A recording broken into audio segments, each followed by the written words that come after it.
Have you ever been the recipient of put-downs, snide remarks, or hostile language?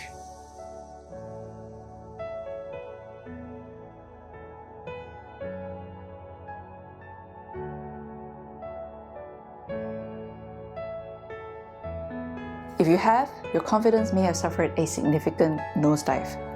I personally have experienced this from colleagues, friends, and even worse, from family members. Why do some people tend to put others down? Let's have a look.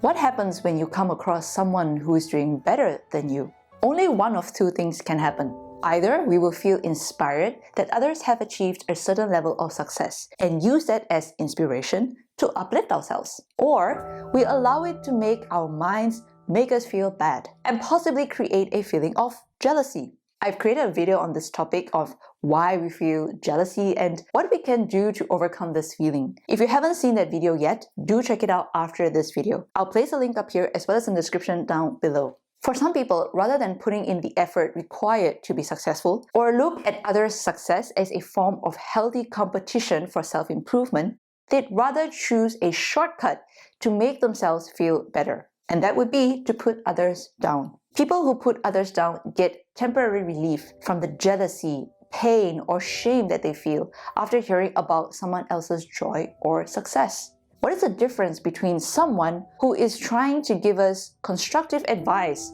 versus outright trying to make us feel small? Here's the difference. Whenever we try to share our thoughts, rational and confident people will stick to the topic without making any personal attacks. They'll allow other people to express their opinions and explain with reason why they have said what they've said.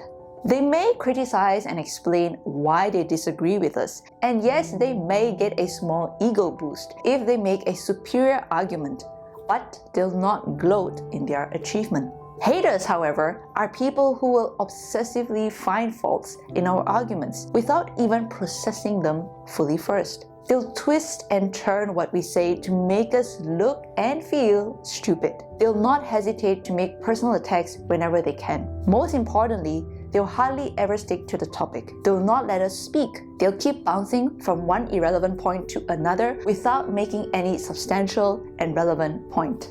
They do this to try and convince themselves and us that they are smarter than us, because deep down, they feel inferior and less smart. So how can we deal with such people in the most effective way? Personally, I believe there are two parts to this. The first part is how we choose to deal with this person. And the second part is us working on ourselves. Let's first have a look at the first part, how to deal with the bully.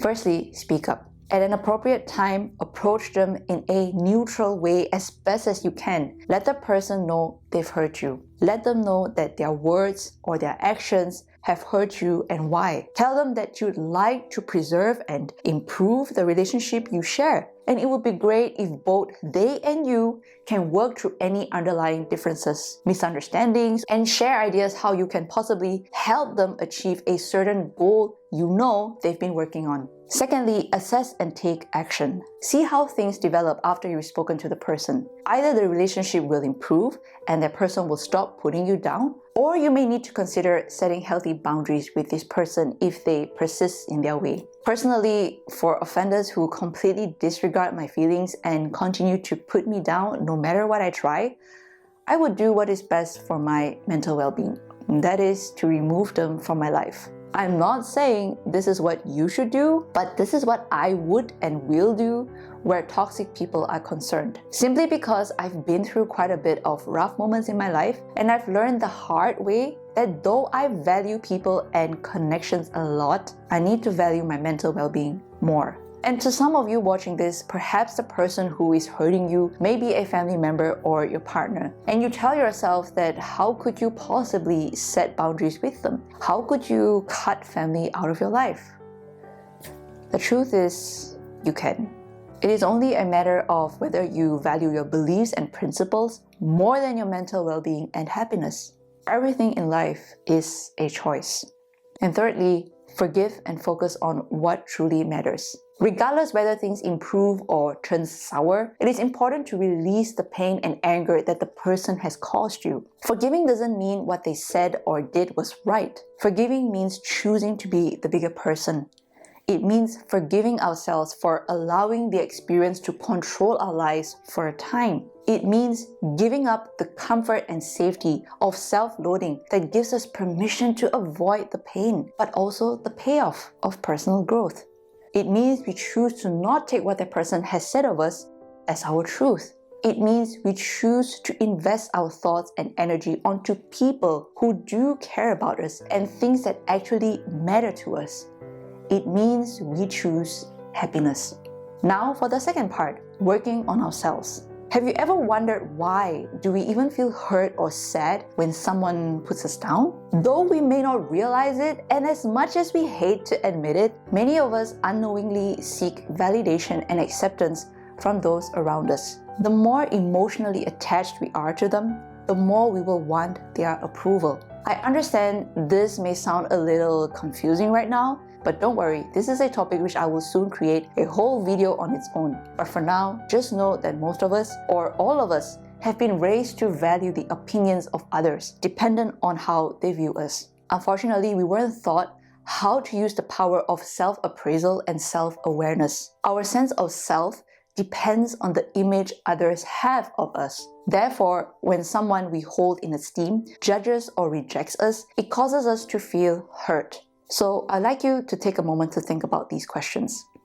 What if we simply stopped taking what others said about us as our truth? What if we understood that it is no one's job to understand or know or approve of us but ourselves? What if we simply realize that everyone has their right to their opinions about us and about life, but this has nothing to do with us per se, and only to do with them, their history, their feelings, their hurt, their past experiences, and their level of consciousness? Here's a very impactful quote by Goy Nasu, and I love to share it with you. An entire sea of water can't sink a ship unless it gets inside the ship. Similarly, the negativity of the world can't put you down unless you allow it to get inside you. I truly hope that this video has given you a different perspective on how to deal with people who try to put you down. I hope it gives you the empowerment you need to release yourself from the false opinions of others and to take back control of your life with confidence. If you find my channel helpful and you'd like to support my work to make it possible for me to continue creating these insightful videos to share with the world, do click the join button down below to find out how you can become a member of my Thrive with Trish club. Thank you all so much for watching, and remember, don't let the behavior of others destroy your inner peace. See you in my next episode of Thrive with Trish.